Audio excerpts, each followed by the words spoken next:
You've been an international diplomat, an author of 25 books, a politician, a debater, a logophile, and a polymath. These last two words remind me that you have an extensive vocabulary of the English language. Tell me, how do you manage to remain so modest? Well, you've been very kind in even saying all of these things, so I will assume that that you meant them. And this is not merely a way of disarming the interviewee before the stiletto is sunk into between his ribs. But no, I mean, look, I'm a human being with a number of reactions to the world, and I've been privileged in being able to manifest those reactions in different fields of activity that are of interest to me. So some come through my writing, which in some ways is the easiest because it's you and your page one day, or you and your computer screen these days, to express your thoughts. Otherwise, when you manifest your reaction to the world through your work, that again depends on the opportunities you get in the workspace, whether it's the UN, whether it's politics. I've done different things at different times. And I must admit that for me, when I've had those responsibilities, I've given them my priority. I've always seen writing as more of a personal hobby or a personal pleasure. And therefore, for example, whenever work had to take precedence, it did. And my laptops over the years were littered with uncompleted manuscripts because it was always clear to me where the priorities lay. And that's perhaps been, to some degree, a limitation. There was a wonderful review of one of my books in the Washington Post. The guy said, if only this fellow would give up his day job, what a great writer he might have been, kind of thing, which is a sort of slightly left-handed compliment because it obviously meant that I didn't quite achieve the level that he would have liked to have seen me coming up with. But anyway, I mean, I think that's the answer to your question, is that I always embrace the challenges before me and I approach them with the best of my ability and with usually 100% commitment. And that keeps you modest. Doesn't it ever go to your head? I mean, you are a man of so many talents.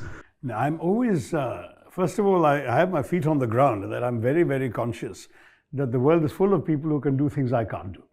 And therefore, I never allow myself any sense of satisfaction that there are things I can do that perhaps others can't do as well or as in quite the same way. And therefore, I approach everyone with the same sense of respect, that they have skills and talents, I have skills and talents. Mine happen to be these, theirs happen to be something else. And that I respect them for who they are, and I hope they will respect me for who I am. That's really my core principle in life.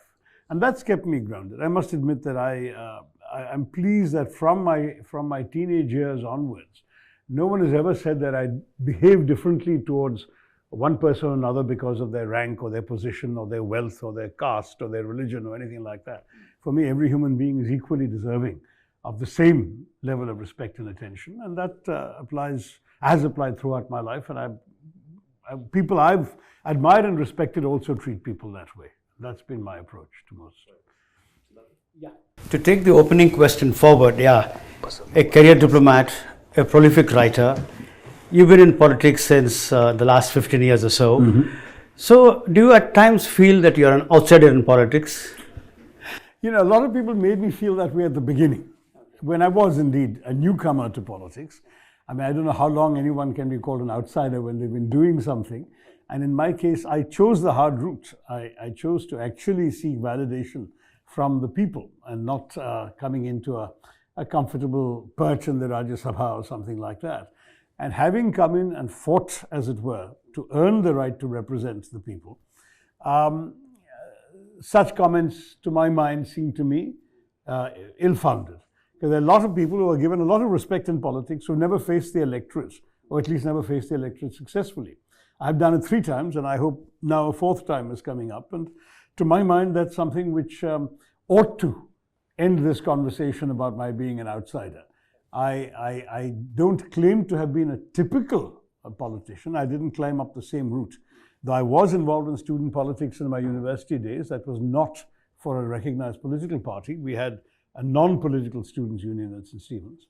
And subsequently, I went abroad and therefore didn't actually climb up the greasy pole, as they would say, in domestic politics, the way most of my colleagues have done. I credit them for what they've accomplished over the years in politics, but I expect some acknowledgement and respect for what I have done outside in my own field.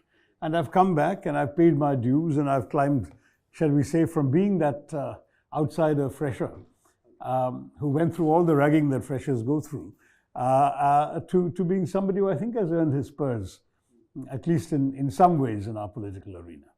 So, if I may ask, which of these three careers have been most gratifying? Look, each one has its own satisfactions. Obviously, there's a particular personal satisfaction associated with the books because that's your own creation. And if they do well or they win awards or they're recognized or readers come up to you gushing with praise, that personal satisfaction that you have put this on paper and it's meant something to people. But though in other cases my professional work is within institutions or larger fields of endeavor, I will say that I've also had that kind of feedback from people for my personal contribution in those fields. And you know, whenever a young person comes up to me, which happens very often, and I don't want to boast about it, but lots of people coming up to me saying how inspired they are by things I've said or done or written, then that again offers a tremendous amount of satisfaction. In politics, there's the additional satisfaction of making a difference in people's lives. And that has ranged from a number of individual cases I've been able to help to major public initiatives that have affected lakhs of people. When I was able to persuade my friend, the UAE foreign minister, to install a consulate in Thiruvananthapuram, literally lakhs of Keralites who had to travel to other states to get their visas to go are suddenly finding it possible to do it in their own state. When I was able to break through a 40-year logjam to get a highway built from Thiruvananthapuram up to the Tamil Nadu border. The highway is supposed to go up to Kanyakumari, but my responsibility ended at the border. That is now going to transform that region for generations to come. And I know how much single-handed effort it took to get to that point. The stones had been laid on people's lands 40 years earlier. The project had lapsed. And people were saying, we can't do anything with our land because people say the government could take it over any time. So please just get the stones removed, get this project cancelled. And I went the other way and I got the project built. And they were happy because they got a far higher price than they would have got had the project taken place 40 years earlier. But more important, there's now a 4-lane highway, which has transformed opportunities on both sides of it, all the way to the Tamil Nadu border. Now, these are examples of things where you know that your own initiative has got some things done that will transform lives for the better. That is something very important. In the case of the UN work, it was more, I would say, leaving one's smudgy thumbprints on the footnotes of the pages of history. Because you were dealing with issues of global resonance. Most of my career was spent as an anonymous figure dealing with issues that were featuring in the top 4 stories of the BBC World News every day. And that has its own satisfactions in the sense that as somebody who'd been a student of history and of international affairs, for me to actually be a participant, it didn't matter that my name was not in the headlines, the politicians' names were there. But I was there writing the reports of the Secretary General to the Security Council on the former Yugoslavia, or I was there trying to craft the suitable instructions to our generals in the field in the middle of trying to keep peace in the middle of a raging war. All of these things, again, they offer a different kind of satisfaction. So when you say which is most satisfying, it's very difficult to find a gradation. I would say that when you're in the moment, you're doing something, the time that you're doing it, that's who you are, that's what matters. And if you do it well or you do it successfully or you make a difference or you pull something off that was otherwise difficult, that's your satisfaction at that moment. But you can't then weigh it against the very different world of opportunities you may have in a different endeavor. Your election is over, but a BJP spokesperson recently said that you'll be off to the US to pursue another PhD maybe after losing to Rajiv Chandrasekhar, the Thiruvananthapuram seat. I think what is your assessment of the seat which witnessed a triangular Look, contest? I mean, it's not just my assessment. I think if you were to ask a wide selection of journalists who covered the election, as well as political observers and so on, I think you would find almost unanimity. Certainly, as far as I was aware, until you told me about the statement, there hadn't been one person who thought it was going to go any other way but a victory for us. Every indication was there. I went up and down to about 60, 70 booths after casting my vote in the morning throughout the length and breadth of the constituency. And the enthusiasm my party workers with the turnout. The people who, each party keeps a table outside with its own workers giving slips, directions and so on to voters coming. And ours were always the ones that were getting the largest crowds, and there were crestfallen looks on the faces of the other two parties. I think we're looking at a very comfortable win. But a win is a win, whatever the margin may be, and I feel at the moment that every indication we've got there is that it's very high. If the BJP has any other indication, it's coming from some other source, but not from the ground. Awesome.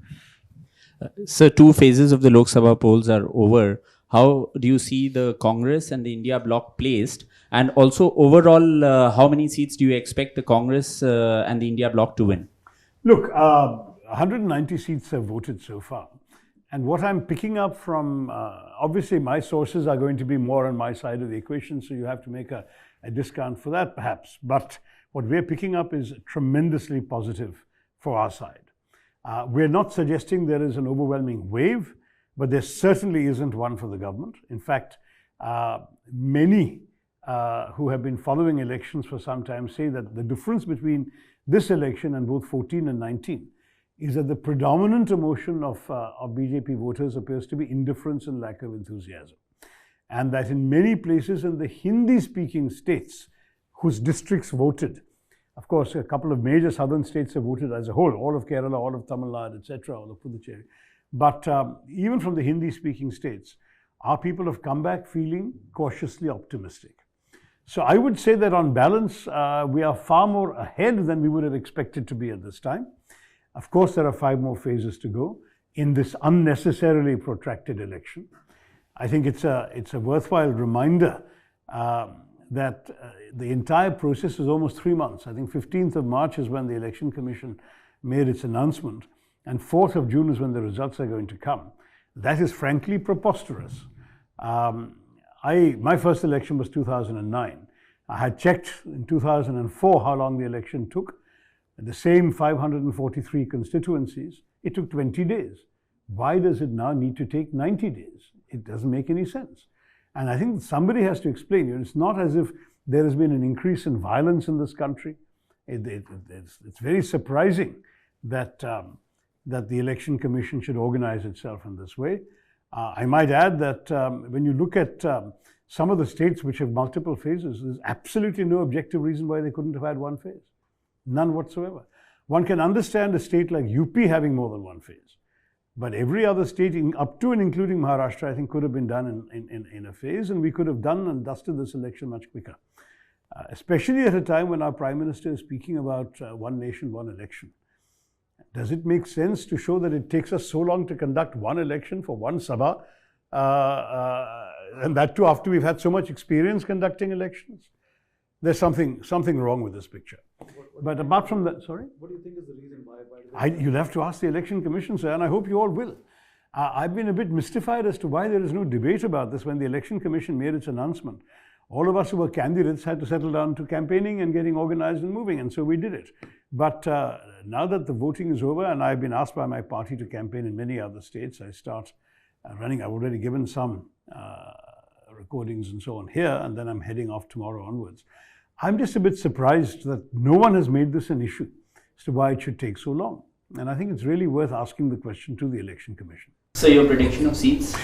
I'm never, even as a cricket fan, I don't predict cricket scores. I predict victories, and I would say that right now, it looks increasingly likely that the BJP NDA government will lose its majority. The BJP losing its majority seems to me a foregone conclusion. They only had a 32-seat margin in 2019, and that was an election where they maxed out in all their strong states. I mean, imagine 6 states, they won every seat. 3 states, they won all but 1 seat.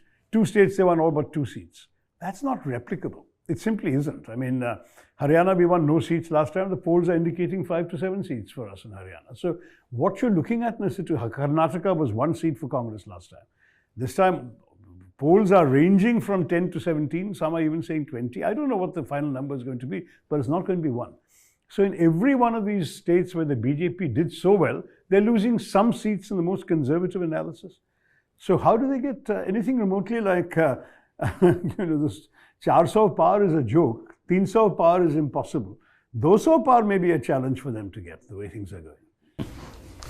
Sir, my question is specific to South India. BJP is very hopeful about making fresh inroads in states like Kerala and Tamil Nadu.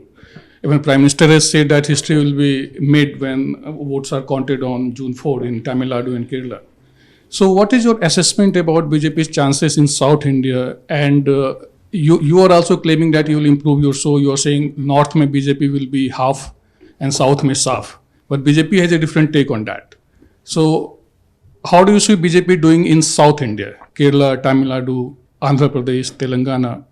Well, 3 of those 4 states are getting 0, and that's Kerala, Tamil Nadu, and Andhra Pradesh. Telangana, last time, if I remember, they got a handful of seats. Was it 2, 3, 4? I can't remember. Very small number of seats. I think they will struggle to hold on to all of those, but if they hold on to all of them, that's it. Karnataka, they're definitely not repeating their amazing result last time. 20 odd, yeah. So that's not happening. We have a government in Karnataka that's genuinely popular, and where a number of the promises made by the Congress party in the elections have already begun to be fulfilled, and people are seeing that. So, they've tasted BJP rule, and I think they know what the reality is. So the South, there is absolutely no doubt that the BJP is going to do worse than last time. In the North, as I said, they did so well last time, it is impossible to replicate. So both in North and South, they're coming down from where they were. Now, how well we do and how well the other India Alliance parties do is yet to be seen, because after all, 353 seats have yet to vote. So there's still a big majority of the election yet to happen. But all indications are that this is really an uphill struggle for the BJP, and things are not going the government's way. But I ask you objectively, as an Indian citizen, why should a young man who voted for the BJP in 2014 because he was promised he's going to get a job very quickly still vote for the BJP 10 years later when he still doesn't have a job? Simple question.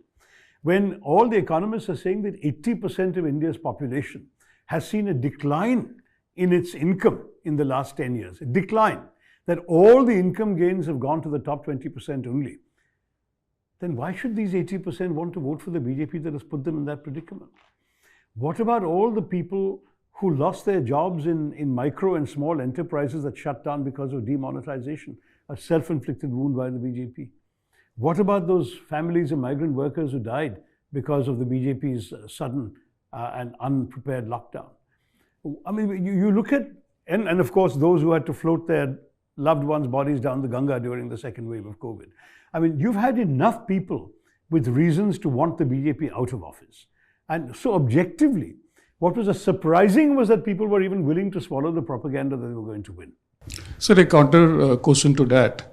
The criticism of BJP's economic policies have been there for quite a few years. Mm-hmm. And they still have been doing very well in elections. Lok Sabha elections, they did well in 2019. In assembly elections, they have been doing well. So do you think beyond economy, BJP has been able to connect with people on larger cultural agenda or nationalism, where your party has not been really to challenge the BJP? No, let's put my party aside for a minute. You made a point about the BJP. Let me respond to that. In 2014, they ran on economics. They ran a disastrous government economically, but in 2019, they ran on national security. Pulwama, Balakot, the entire theme across northern India was that. One of the reasons they didn't do so well in the south was it didn't resonate the same way in the south. But across the north, this was the main theme that drove them. Now, they can't run on the economy because they mishandled the economy and people don't have jobs and people can't afford to buy at the market what they could afford to buy a few years ago. They can't run on national security because everyone knows that China has been nibbling away at our frontier. And there are 26 out of 65 patrolling points where both armies used to patrol that we can no longer patrol. The Indian Army has no access to them now. And that is on Mr. Modi's watch. So how is he going to beat his chest about national security?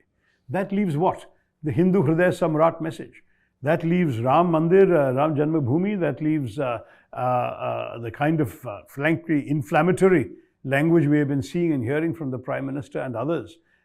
Fear-mongering about one community and attempting to polarize the electorate on religion. I think that tactic has really been overused in this country. And it's those who are going to be voting along those lines are already voting for the BJP. But it no longer appeals to neutral voters.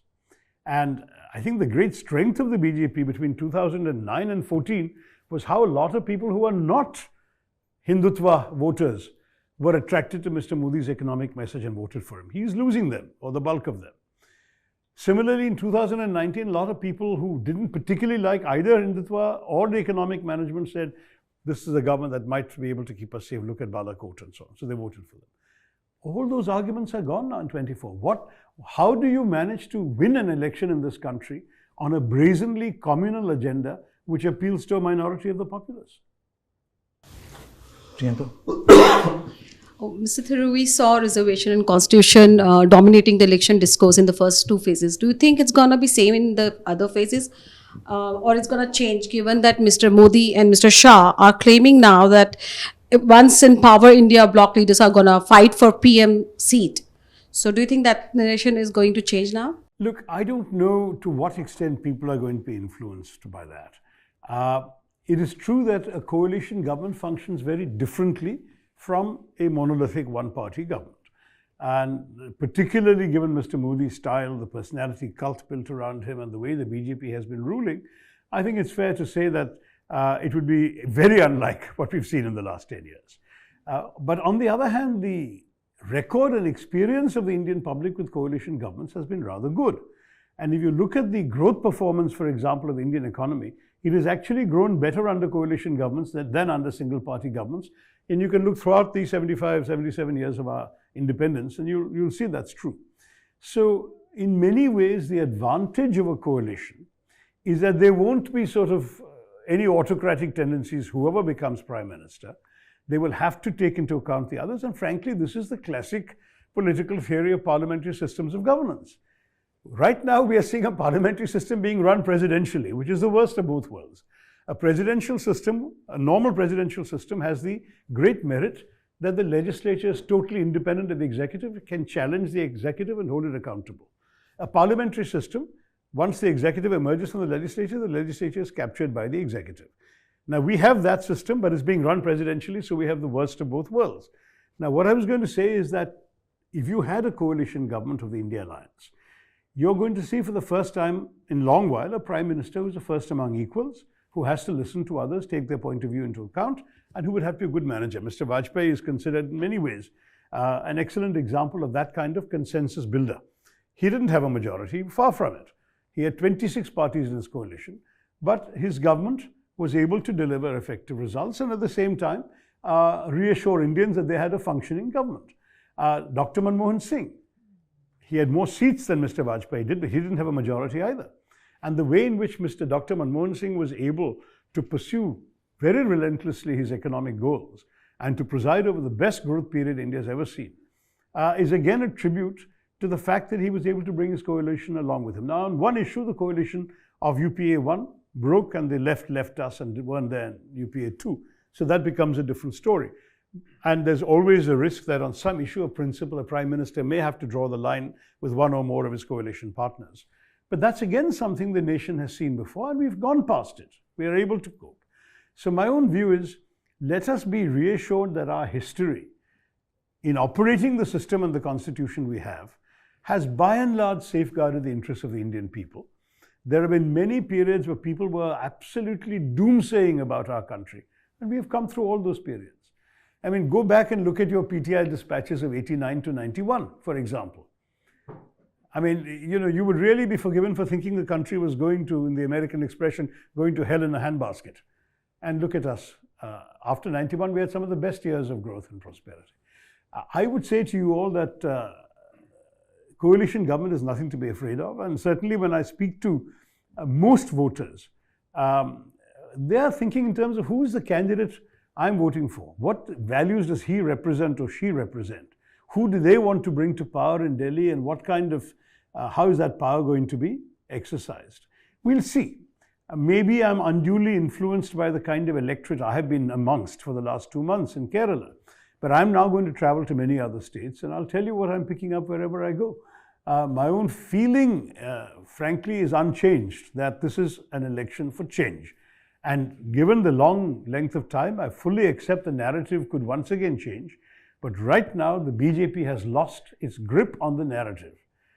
The sort of hubristic narrative before the first phase is over.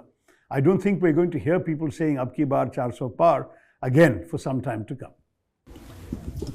Coalition governments might be a good thing, but isn't in the run-up to this elections there have been so many contradictions between the alliance partners, even in your state, bitter exchanges. In Delhi, Mr. Lovely left recently. Do you think under that circumstances would a coalition be cohesive? Look, the only reason you're able to ask this question is because a coalition did try to come together before the elections. If you look at the UPA, it came together after the elections. If you look at Vajpayee Saab's coalition, it was built together after the elections. So the truth is that in our country, coalitions come after polling for the most part. This is an unusual case where a serious attempt was made to bring people together before voting even took place. And it was very clear to all of us, and certainly I've said so in interviews many, many months ago, that the coalition will work on a state-by-state basis. One of the reasons I was saying that is in my own state. It is unthinkable that the Congress, which leads the UDF in Kerala, and the communists who lead the LDF in Kerala would ever be partners in Kerala. It was unthinkable. We have been fighting each other at loggerheads for the last 55 years and alternating in power until the last election. So there was no question at all of that even being feasible. Having said that, right next door in Tamil Nadu, the same parties, CPM, CPI, Congress and our ally, the Muslim League, and the DMK, are all partners, have been partners, have continued to be partners, there's no issue. So each state in our country has its own political character. And you can't just wish that away, sitting in a newspaper office and drawing up a paper strategy. So it was always clear that there would be disagreements depending on each state's narrative, which is why I was not surprised when Aam Aadmi Party said yes in Delhi and no in Punjab. And for that matter, our people said no in Punjab also. So you have to understand that there is a different political character in each state that will determine this kind of outcome.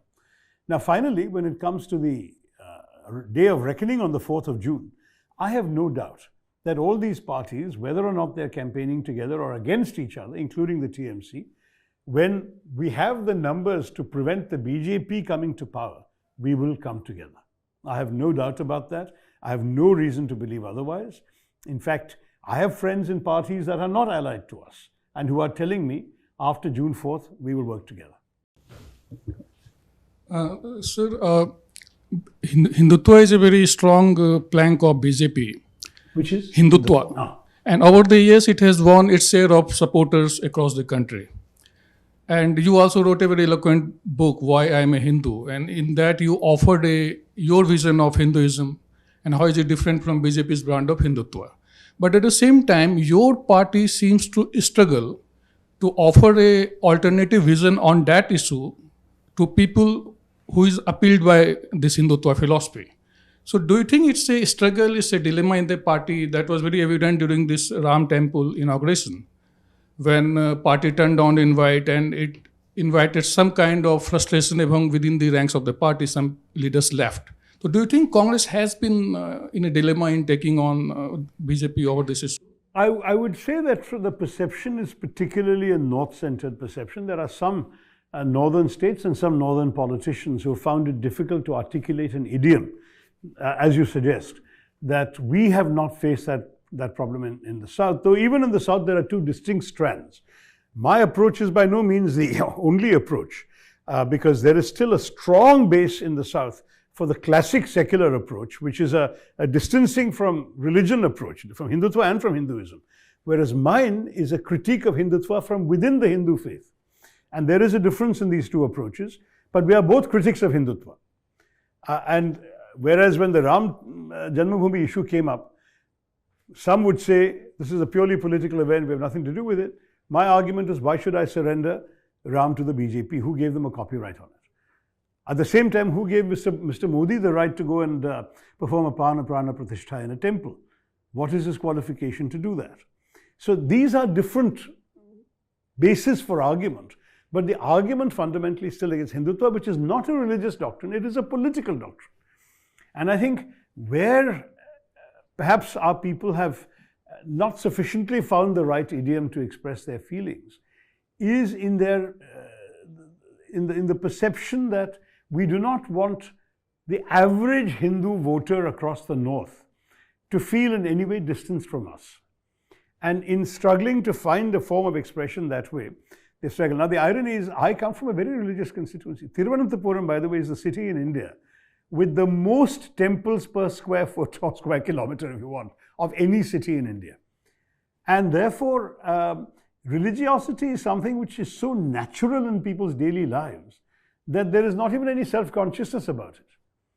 I mean, it was perfectly normal in each day of our campaigning to start at a temple somewhere in a different part of the constituency. And there was no shortage of possible locations to start from. But equally, if we started at a church or a masjid, there was no problem because, again, these are all our brothers and sisters, as it were. And so all of this is the way we live in the South. And I must admit, it's a bit different from the North, where history has been portrayed differently and understood differently, and where some of the cultural expressions of the faith have been expressed differently. Here, I would say the debate seems to be much more between the syncretic view of Indian culture, the Ganga Jamni Tehzeeb on the one hand, and this, what we, for lack of anything else, we might call the Ghuspetia view of Indian culture, which seems to say that we are some sort of pristine Hindu state and everybody else is either a guest or an interloper, an infiltrator, and has no other right to be here. Now, those are two different views, and reconciling those views in the North has been more of a challenge. In the South, much less of a challenge. Sir, in hindsight, do you think it was a prudent decision on the part of Congress to turn down the invite? And will you go to Ram Temple, if I can ask? Yeah, no, I've actually answered this question in Kerala. I think the party was right to turn down this invitation for no other reason than it was essentially a political platform for the greater glorification of Prime Minister Modi, who doesn't need more platforms. He's been glorified at every opportunity, from railway station kiosks to vaccination certificates. I mean, we don't really need one more place for him to be showcased and photographed, and to be a supporting cast in that kind of exercise would frankly have been a mistake, in my view, had we done it. As a purely political decision, it was the right one. But once the election is over and the hoo-ha is over, I don't see why any of us as Hindus can't go to any temple in this country. After all, in our personal lives, we have every right to go to. I go to a temple to pray. I don't go to a temple to participate in a political event. And I make no bones about admitting that when I went to an official visit to Nepal, I took time off and went to Pashupatinath, because for me it was, as a Hindu, a temple that I've heard about for a long time, and I wanted to see it and worship there. It doesn't mean that I was in any way compromising my official role. And frankly, many other parts of the world would see it this way. I was in Mauritius when I was Minister of State for External Affairs, and I was invited to perform the Abhishekam at the Shiva temple. And I said, I'm very flattered, but you know, why me? Oh, but you're a minister coming from India, you want to? So I said, you know, my predecessor was Mr. E. Ahmed, he was a Muslim. We would have asked him to, if he was willing to do it, he would have been welcome. So, you know, there are people who practice Hinduism in that kind of open, all-encompassing way, which somehow has been downgraded in some way in the discourse in northern India, which I believe is a loss for India and is a loss for Hinduism. Mr. Tharoor, we'll just go back to the south for a bit. Yeah. The Karnataka sex scandal, how badly will it affect the BJP, or will it impact the campaigning at all? Well, look, I mean, the fact is the gentleman is an ally of the BJP. The BJP has campaigned for him in the recently concluded polls.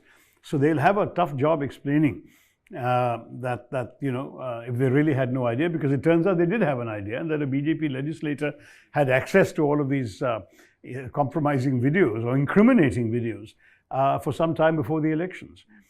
Given these circumstances, I think the damage is to the BJP. Now, the BJP is trying to turn the tables and say, why hasn't the Congress taken any action? How did the Congress permit him to leave?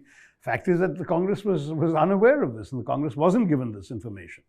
And I believe, if I'm not mistaken, that the SIT was set up the same day or just after, the day after this gentleman left. So if he hadn't made his timely exit in haste, he might well have been trapped once the SIT was announced, and presumably there would have then been a lookout notice for him. So I think that certainly in the remaining phases, this is going to echo, and I know that it's not just in Karnataka.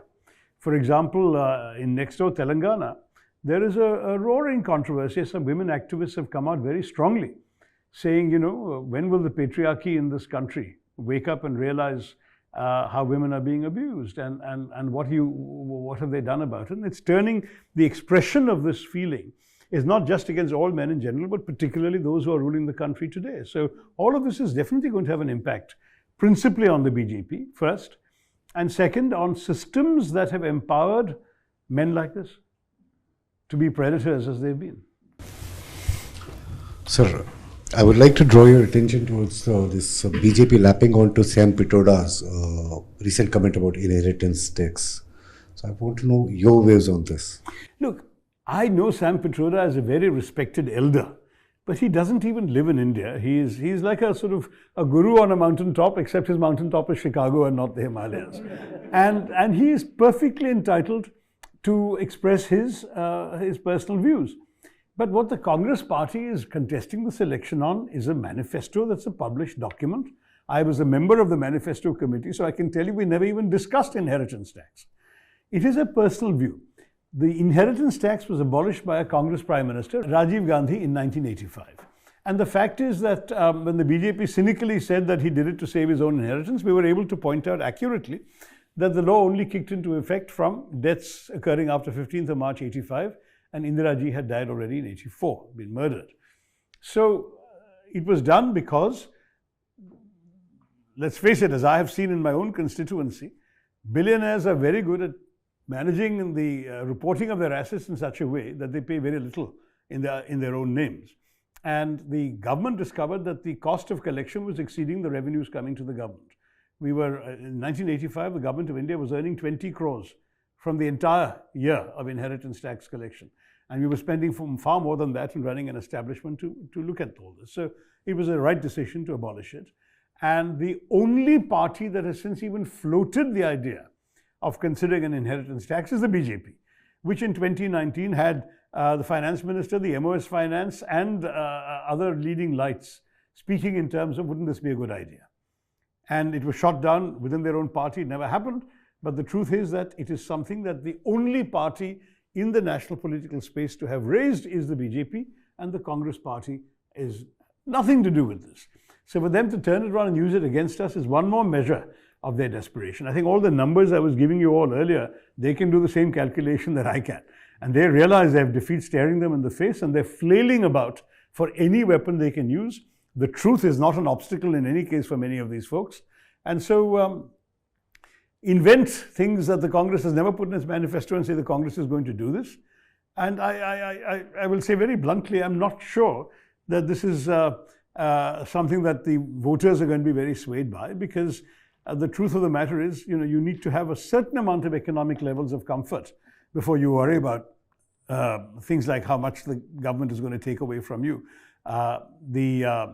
The ordinary person, I think, really wants to see that their prospects grow, they have more money coming into their pocket every month, they get a job that pays them a salary. Those are the issues that really matter, and not some fanciful notion of whether their inheritance is going to be taken away. But having said that, we are not going to take away the inheritance anyway. You created quite a bit of a controversy when you made that comment about cattle class, traveling in cattle class. Do you think that Indians lack a sense of humor, or is it that Indians are very thin-skinned and they do not have the ability to laugh at themselves? All of the above may be true. I've written a couple of rueful articles about that episode and about the general issue of humor in politics. But in fact, in that particular case, I was totally not guilty. The question I was asked was, now with the austerity drive, Mr. Minister, will you travel cattle class? It was a question asked on Twitter by a chap who's now a very senior member of the BJP. So, I mean, he was a journalist in those days, and he wrote a question using a phrase. Now, I had just come from America earlier that year, where it's an extremely common expression. It's been in circulation for 30 years. It does not disparage any of the travelers. It disparages the airlines and the airline industry for treating human beings like cattle. So I replied flippantly, in those days, Twitter had barely, a handful of people reading it. I replied flippantly, yes, I will travel in cattle class out of solidarity with all our holy cows. It was a joke in the same spirit as the question, or so I thought. Little did I anticipate, because I went off to Africa the same day on an official visit. And so I was literally traveling almost 24 hours. I had to go via Brussels, change planes again in Accra. I ended up in Liberia, when at a reception thrown in my honor, the people buzzing about this news from India that even my own party was calling for my resignation because of And I thought the holy cows must have offended somebody, but no one was reacting to that. It was the cattle class. So, no, but then it taught me a very valuable lesson that as I've held very precious ever since, which is to quote Shakespeare, which I should have known. The success of a jest Shakespeare wrote 400 years ago resides not in the tongue of the teller, but in the ear of the hearer. And for a politician, there could be no better motto that it doesn't matter what your intentions are, what you're trying to say. All that matters is what people believe or can be told to believe that you have said. And after that, I've been extremely careful and indeed been very, very wary. I mean, I stopped cracking jokes after that. But then even some words were deliberately twisted. You may remember the same year when I used another UN word, interlocutor. When I said, Saudi Arabia is a valuable interlocutor. And a particularly malicious journalist decided that I actually meant intermediary and said that I was completely destroying Indian foreign policy by making Saudi Arabia an intermediary, which I had never said. Interlocutor means, right now you are my interlocutor, I'm your interlocutor. We're talking to each other, that's all it means. It's a very banal word in diplomatic discourse in the United Nations. So I learned that never use a word unless you're 100% sure that everyone understands it, that it can be translated in the same way in 22 languages, and that no one will misunderstand you. It became a bit of, a bit of a challenge for me. And then, of course, came my my tweet about a particular journalist, which then got me this reputation of being a wielder of impossible words. And the irony was I was using words that I would have used and had used in St. Stephen's College debates in India 40 or 50 years previously. But what to do? I got saddled with that. So just to come back to that question, are Indians not able to take humor? I'm trying to get you into trouble, actually. You are, I can see that. No, Indians have a great sense of humor, especially Punjabis who have good jokes about themselves. No, the truth is that politics is a place where humor has found it difficult to fly. I've found that there are some jokes that people do get and enjoy in Parliament, and every year some interpret bureaucrat does a collection of wit and humor in Parliament, not all of which is very funny, but that's about as far as you can go in Parliament without causing offense. But I think part of the problem is Indians in politics have become very thin-skinned over the years. And so the desire not to cause offense outstrips the desire to make people laugh. And so you end up with this kind of relatively humorless politics. By comparison with what you see in other Western democracies and so on. And we are not a Western democracy, we are an Indian democracy, but nonetheless, in democracies, a certain amount of humor is not a bad thing. And you'll see examples of this floating around YouTube periodically from other countries. Very little that you can put out from our parliament about showing humor at its best that neither particularly causes offense, but at the same time is funny and does make a point. That combination is not always easy to pull off, particularly in a multilingual country. Dr. Tharoor, you were picked by PM Modi as one of the brand ambassadors for Swachh Bharat. Yeah. For the Swachh Bharat. And many occasions you have praised Modi and his governance as well. So my question to you is, what do you think of him as a Prime Minister? And in your fair and honest assessment of him, what are his strengths and weaknesses? Well, I've written an entire book summarizing my view. I think he's often said all the right things. He's often done all the wrong things. That's my short summary. And nowadays, he's not even saying the right things. I've expressed, and I should express to you as well, my great disappointment at his last few statements, which are unworthy of a Prime Minister and unworthy of the office he holds. A Prime Minister is a Prime Minister for all Indians, of every religion, every background. And we all want to respect the office of Prime Minister and the incumbent in that position. I could not believe some of the things I was hearing coming from a Prime Minister. It's never happened before in the history of our country, and I hope it never happens again. And I hope it doesn't get repeated from his own lips either. But it does seem to me that there are some standards of civilized discourse in any country's politics which have not been upheld in the Prime Minister's last few statements. It's been truly, truly disappointing. Having said that, there are many things that I've acknowledged in the past that he's done right. I'm not going to use this occasion in the middle of an election campaign to repeat those things because that's the wrong time to do it. When the election results are done and we are all writing an assessment of the departing Prime Minister. I will certainly have good things to say about some things. And I will also point to the reasons why that departure was a welcome departure. Was English always your favorite subject, or it just happened to be that you know? What is the point of studying a subject you love? I read widely and indiscriminately because I was an asthmatic child, very severely asthmatic child. I was born in London. My parents moved to India when I was 2.5, and from day one I started reacting very badly. I had massive bronchitis. These are days before bronchodilators and inhalers and nebulizers and all that. So all you could get was these really strong tablets that made your heart beat like a drum, and you're 2.5, 3 years old. You're sitting up, unable to sleep, unable to breathe if you lie down, unable to go play with your friends. Kind of a tough life. So I just started reading. I began reading before I was 3 years old. 2.5 is what my parents say. And I started reading wildly and indiscriminately. I was the eldest child in the family, so I had no elder brothers or sisters to borrow books from. When I was well enough to go to the library, I would finish the book in the car on the way home. So then I started reading my parents' books, most of which I couldn't understand, but I started developing an interest in words, in narratives, and of course, understanding meanings. I was too lazy to look up dictionaries, but if I came across the same word in 3 different books, in 3 different contexts, the meaning, the nuance, the usage became pretty clear to me. So that's how I became a lover of words. And I never even considered studying English honors or whatever. I mean, I was interested in history.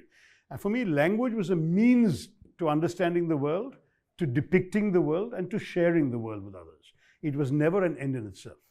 And to some degree, I feel it's slightly ironic that I've been dubbed as the sort of language maven in the Indian context, because most linguophiles love language for its own sake, whereas I'm an instrumentalist. I love language as a means to unlock the doors of knowledge, of experience, of reading, of various kinds of pleasure that come from knowing language. And that's why, though I've written yet another book on words, the persuasion of my publishers, it'll come out in September, October this year. I've tried not to just talk about words for their own sake, but how words can be used in ways that can impart pleasure and meaning to your lives. Since last night you must be a very happy man. Sanju Samson is in the team. Did you congratulate him personally? Yes, of course I congratulated him personally and publicly as well. Look, I mean, a lot of us, and not only in Kerala, have felt that he's had a raw deal from the selectors over many years. And if you look at the number of opportunities he's had by comparison to people who are younger than him and whose record is not as good as his, it is truly inexplicable that he's only played, 16 ODIs and 20 T20s or something like that. And you look at the guy's record, okay, the one thing they accuse him of is inconsistency. But it's not as if every player who's got a long rope has always been consistent. It's the nature, and these are sports where human performance is an issue. Sometimes you'll succeed, sometimes you'll fail. And if you succeed more often than you fail, you become a great. I mean, that's essentially what sport is all about. But you've got to be given the chance to succeed more often than you fail. But if you're dropped after every failure, in his case, dropped twice after a success, he scored an ODI century and he wasn't picked in the next ODI. So, I mean, that series was over. He played in the last ODI of a series, got a century.